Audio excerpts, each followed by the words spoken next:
Hola, mis emprendedores de la felicidad. Sean todos bienvenidos a un nuevo video programa de ebookies.com. Como siempre, les saluda su amigo y servidor, Andrés Rueda. En el día de hoy vamos a hablar sobre el fascinante ovni de Anolaima. Esta historia es particularmente interesante para mí porque ocurrió muy cerca de mi lugar de residencia, la ciudad de Bogotá. Más exactamente, en el departamento de Cundinamarca. Verán, toda esta historia comienza un 4 de julio de 1969, a eso de las 7 de la noche. En realidad, la historia comienza algunos días antes cuando un pequeño grupo familiar, conformado por la tía Rosita y 9 niños más, entre primos y hermanos, deciden irse a pasar vacaciones en una finca en Anolaima, una localidad del ya mencionado departamento de Cundinamarca, Colombia.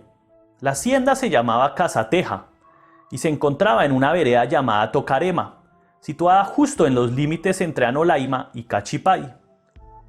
Esta finca era propiedad del señor Arcesio Bermúdez, quien era primo de la ya mencionada tía Rosita y quien vivía allí junto a su hermana Lucrecia. Resulta entonces que la familia se había ido allí a pasar vacaciones. Unas vacaciones que nunca olvidarían. Ocurrió entonces que aquel día, el 4 de julio del 69, en horas de la noche, los niños más grandes habían salido a jugar en el campo, a eso de las 7 de la noche, cuando el ocaso empezaba a oscurecer los alrededores. Los niños se encontraban inmersos en sus juegos cuando de repente vislumbraron una luz en el horizonte. Una luz que poco a poco se acercaba a ellos. Al principio, los niños no le dieron mucha importancia, pues pensaron que se trataba de un avión. Sin embargo, uno de los muchachos, llamado Mauricio Neco, narró cómo poco a poco esta luz los empezó a intrigar más y más, pues resulta que la luz no emitía sonido alguno, lo cual descartaba la posibilidad de que se tratara de un avión. En la medida en que la luz se acercaba a los chiquillos, se hacía más y más grande. Cuando los pequeños se dieron cuenta que aquella cosa que estaban viendo no era un avión y que encima de todo se estaba acercando lentamente hacia ellos, salieron corriendo y gritando despavoridos en dirección hacia la casa. Ahora, ten presente que por esos años y en esa región no había luz eléctrica, lo cual hacía mucho más terrorífica toda esta situación. Bueno, continuando con la historia. Ocurrió entonces que los pequeños entraron asustados a contarles a los adultos aquello que habían visto. No obstante, no fue necesario hacerlo, porque esa luz poco a poco se fue acercando hacia la vivienda, hasta el punto en que llegó a iluminar con luces de colores azules, verdes y amarillas el interior de la residencia. Como es de esperar, tanto los adultos como los niños quedaron completamente estupefactos al ver cómo esa cosa brillante se situaba a unos cuantos metros de altura sobre la finca. Según el testimonio de una de las mujeres, el objeto era redondo, de más o menos el tamaño de un automóvil, y emitía una luz intermitente e intensa que cambiaba de color. Después de unos instantes que parecieron eternos, el objeto comenzó a desplazarse lentamente en dirección hacia una pequeña ladera que se encontraba no muy lejos de la vivienda. Cuando el objeto empezó a alejarse, el señor Arcesio, junto a 4 de los niños más grandes, decidieron seguirlo hasta la ladera de la montaña. El pequeño Mauricio narró cómo Arcesio, posiblemente por ser el adulto y el hombre de la casa, fue quien decidió aproximarse lo más cerca posible al ovni. Decisión que más tarde le resultaría muy costosa. En la medida en que el hombre se acercaba descuidadamente a la extraña bola de luz, los aterrados niños observaban con miedo a una distancia prudencial. El señor Arcesio logró aproximarse a una distancia de más o menos 10 metros de la esfera luminosa, que había descendido hasta situarse casi a nivel del suelo. Durante 4 minutos que parecieron eternos, Arcesio se quedó mirando frente a frente a aquel extraño objeto. Posteriormente, el hombre contaría que dentro de aquella esfera luminosa pudo apreciar la figura de un hombrecillo muy pequeño. La cuestión es que después de unos minutos en los que el ovni y Arcesio estuvieron cara a cara, El primero empezó a elevarse lentamente hasta una altura de aproximadamente 30 metros, cuando de repente, sin previo aviso, desapareció súbitamente de un chasquido.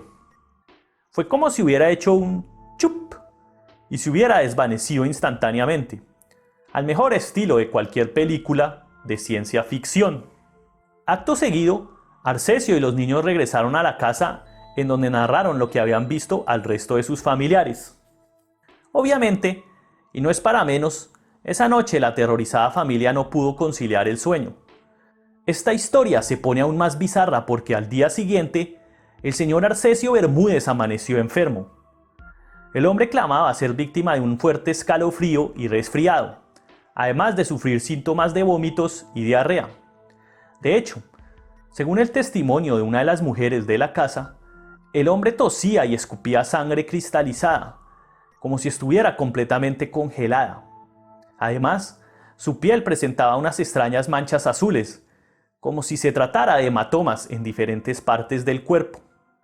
La condición del hombre llegó hasta un nivel tan crítico que tuvo que ser trasladado de urgencias hasta una clínica de Bogotá. Los doctores que lo atendieron le diagnosticaron un cuadro agudo de gastroenteritis, pero extrañamente, y sin poder entender completamente la razón, también descubrieron que la temperatura del señor Bermúdez era inusualmente baja y que también presentaba, como si todo lo anterior no fuera suficiente, problemas con su corazón. Es preciso anotar que el señor Arcesio, quien por ese entonces tenía la edad de 53 años, gozaba de una salud espléndida. No creas que se trataba de una persona débil y enfermiza. Por el contrario, este hombre era vigoroso y no tenía problemas graves de salud antes del incidente.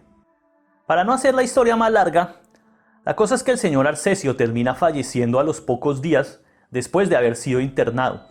Este caso ovni resulta particularmente interesante porque, además de los múltiples testigos que lo presenciaron, alrededor de 12 personas en total, es uno de los pocos casos ovnis documentados en los que se puede confirmar la muerte de una persona por la interacción entre ovnis y seres humanos.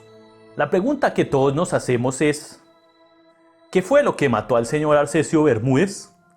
¿Acaso fue la radiación que despedía el objeto luminoso? La cuestión continúa siendo todo un misterio. Sin embargo, hay ciertos elementos muy interesantes en esta historia, los cuales me gustaría compartir con ustedes. Por ejemplo, no es la primera vez en las que un ovni es responsable de muertes y lesiones graves a seres humanos.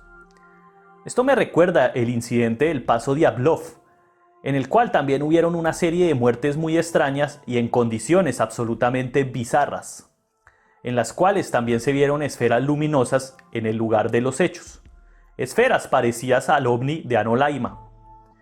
De hecho, y lo que aún es más sorprendente, se han escrito muchos libros al respecto, libros con títulos tales como Bolas y esferas que matan y cosas por el estilo. La cuestión es que no es la primera vez que una de estas esferas luminosas es responsable por el fallecimiento de algunas personas.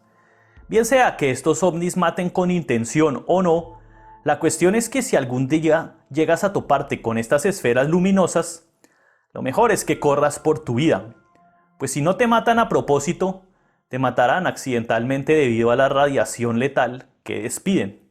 Otra cuestión interesante de este caso es que, de alguna manera, lo sucedido llegó a oídos de la Fuerza Aérea Norteamericana, pues resulta que agentes de ese país, pertenecientes a la Organización de Investigación de Fenómenos Aéreos, APRO, por sus siglas en inglés, llegaron hasta el lugar de los hechos.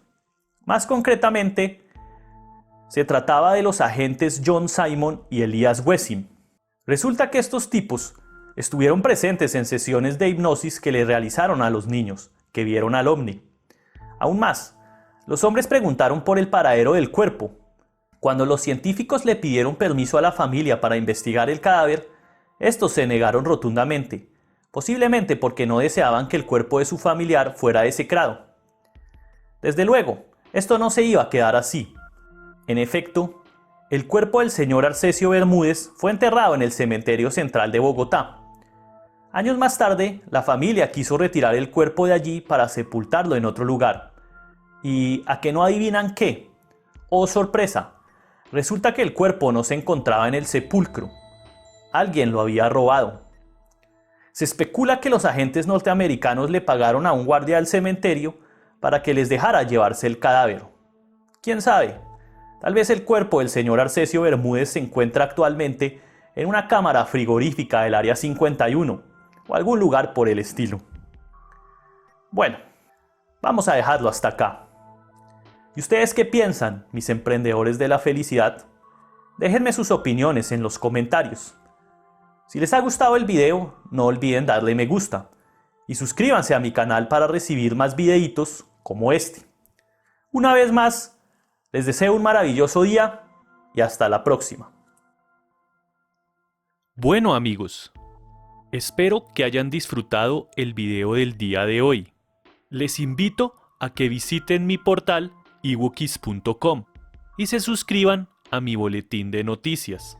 Así se podrán mantener enterados de mis últimos videos y programas. Además, al suscribirse, les obsequiaré completamente gratis mi libro 20 consejitos para ser feliz. Si les ha gustado el video, no olviden darle like. Y suscríbanse a mi canal para recibir notificaciones y más videitos interesantes como este. Como siempre, mis emprendedores de la felicidad, les deseo un maravilloso día y hasta la próxima.